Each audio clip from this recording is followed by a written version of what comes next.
For any artist, it's hard to imagine whether your work will be taken seriously or styliously.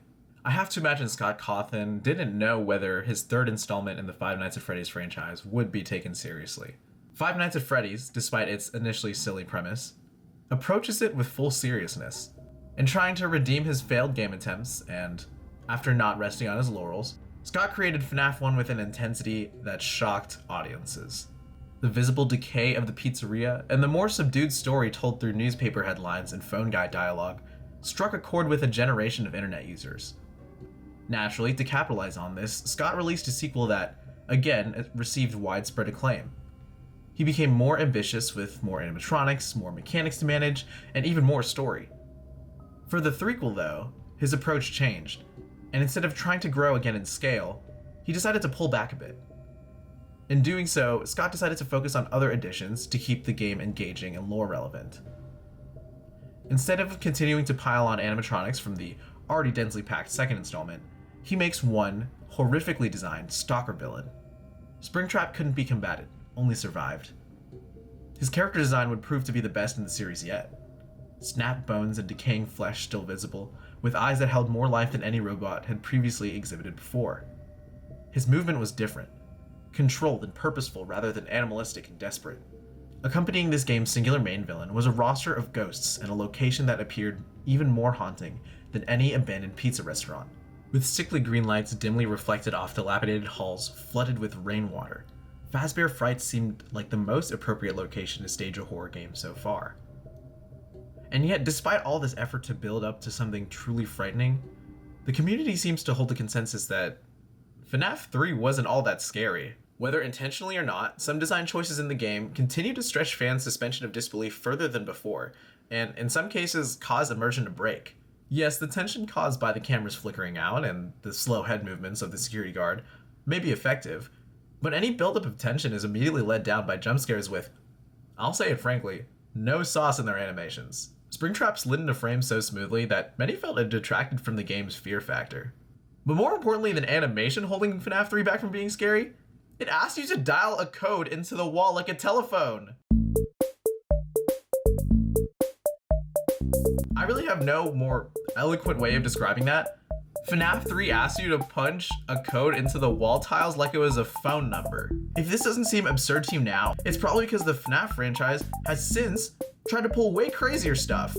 Look, when I got into FNAF, I was 8 years old. That's old enough to have some common sense and reasoning skills, but it's not old enough to have high standards for the quality of a story. At this point, dialing a phone number into a wall didn't seem like an absurd enough action to cause my immersion to break. I could still take this story seriously. Actually, now that I think about it, FNAF was able to get away with a lot of that when I was younger. FNAF 4 went back to being pretty scary and serious, but then FNAF World released, and I was still horrified by its story, despite it having weird metaphysical logic and just an absurd tone. FNAF's sister location, as serious and dramatic as it may have presented, still had a man live after his organs were shoveled from his body and stuffed with a robot endoskeleton. And I was still serious about and scared of that game. And it still kept me immersed. As I'm older now, it's difficult to reconcile the heavy tone of the lore with its mechanical, or honestly even more presciently, its logistical based silliness. But the first place I feel this started, where my suspension of disbelief was stretched the most, even when I was young and took these games seriously no matter what, was the FNAF 3 wall code dialing. How the heck were you supposed to find that? So naturally, I researched this question. The first thing I found was that Scott barely has any interviews. He has maybe 4, and he has spoken sparingly about the game design of FNAF in general, let alone about the psychology of this specific moment in FNAF 3. I looked on Reddit for some answers, and others had already asked the same question as me. There was this one from 2 years ago, this one from user Samoth and Her from about a year ago, but the responses to these posts didn't satisfy me. Some of them said you had to click around until you found it by accident, some of them said the clues in the Follow Me minigames were more revelatory, but the only response that somewhat satiated my thirst for answers was this one by Horrorado, who claimed that it was designed to be a community experience where people picked it apart together. That seemed like the most compelling answer to me. But I was still skeptical. I was going to need to do something I haven't done before. I was going to have to actually play the FNAF game.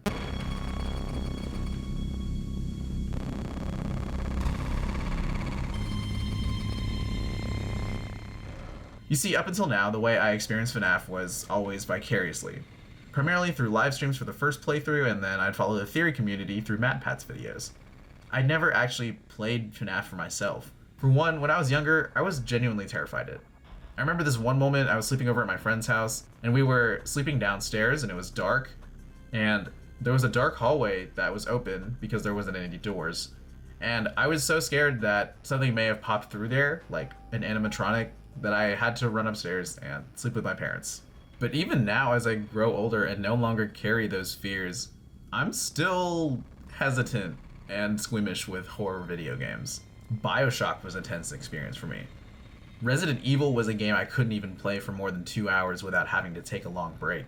It's only with this most recent advent of me being scared by still, but persisting through Silent Hill F, that I feel more equipped to deal with FNAF and its possible jump scares. So, with newfound courage and a desire to dive into the primary text itself, I bought FNAF 3 off Steam.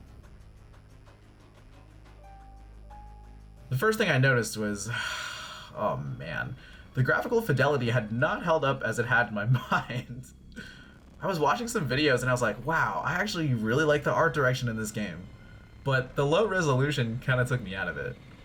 I took time to really listen to Phone Guy's dialogue, but the first night passed with nary a scratch. The Follow Me minigame indeed indicated 2 hints, which I followed and found successful. What's great about the game design of the first minigame is how you're incentivized to try to break the game, because there's this exit door that appears once you've cleared all the balloons on the first screen, but one balloon still appears to be left. So naturally, you try to see if there's any boundaries to break, and if you jump at the wall right here, it lets you through. This gives you the textual language and knowledge to try to break every other game in the future. So actually solving the minigames is pretty understandable game design, I would say. The hints on this night in particular were pretty easy too. I was aware of the double-click balloon boy, but if I had not known who BB was, would I still be able to find it? Not really sure, but that wasn't too difficult regardless. Mangles was a bit more challenging, as I wasn't sure where to input this sequence. But I tried most of the different arcade machines because they had kind of reminded me of the button patterns on them. Eventually I found the responsive one and cleared that minigame too. Night 2 was a bit more of a challenge than Night 1, but I pretty handily cleared it as well. The Follow Me minigame for the second night had the hint of these 4 gray cupcakes on the right. When I entered Night 3 proper, it was easy to pick them out from the cameras and do the Chica's Party World minigame. After having been trained by both the Balloon Boy and Mangle minigames, it made logical sense to try to jump out of the bounds. From there, I just followed where the out of bounds path took me and gave cake to the poor guy.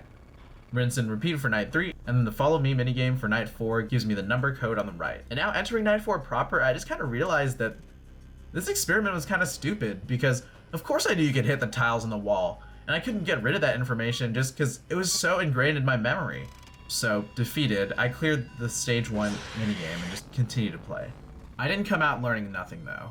I determined that the minigame language taught by the previous nights kind of helped you determine that clicking on random things was part of this game's obtuse language. I just can't imagine having looked in so many other places where numbers might have been enterable, and then deciding to do it in the wall instead.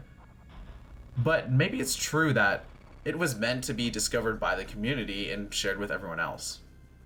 Whether dialing the numbers in the wall was the thing to break your suspension of disbelief or something else in this absurd franchise, I feel like all of us have these moments of clarity when experiencing any piece of art that we liked as a kid, where we kind of realize that things that held our investment and seriousness as a kid no longer hold the same sway or magic over us. Sometimes I'm curious about where this franchise has gone, but Ultimate Custom Night kind of gave me a sense of finality and a good stepping off point that I haven't looked into much since. It's a wonder how I fell off before the time-traveling ball pit, but not the immortal purple man who had his organs replaced with robotics and then survived their exit. Again, we all have our different jumping off points. As Scott continues to make these games with their narrative inconsistencies, I wonder if he thinks about what Insane Edition may be a jumping off point for people too. Really, I guess I'm asking about how seriously he takes the story, because I used to follow it with intense seriousness. I wonder how the people who continue and manage to take his lore seriously feel about the story now. But if I stopped taking FNAF seriously at this point, years ago when I first found out about the wall code dialing, I would have missed out on a lot. If I didn't get into FNAF, I wouldn't have the same appreciation for mystery stories that I have today. I wouldn't have gotten into Gravity Falls, or Undertale, or the Stanley Parable, or most importantly, Lemony Snicket books as a result. I wouldn't have bounced off of those stories into the character-driven, multi-installment storytelling of the MCU and Marvel Comics. If I hadn't experienced that finality with Endgame, I wouldn't have diversified my interest into movies of other genres and finally delved into sitcom. If I hadn't discovered the delight of The Office and Community, maybe I wouldn't have explored anime. If I hadn't appreciated the character writing and style of anime, I wouldn't have discovered adjacent manga and video games. If I had not felt satisfied by that medium, maybe I wouldn't have branched out to discover musical theater, classic literature, or drama television. If I hadn't continued to seek these experiences through Twitter and continued to write about it and reflect on it, I wouldn't have the writing skill I have now.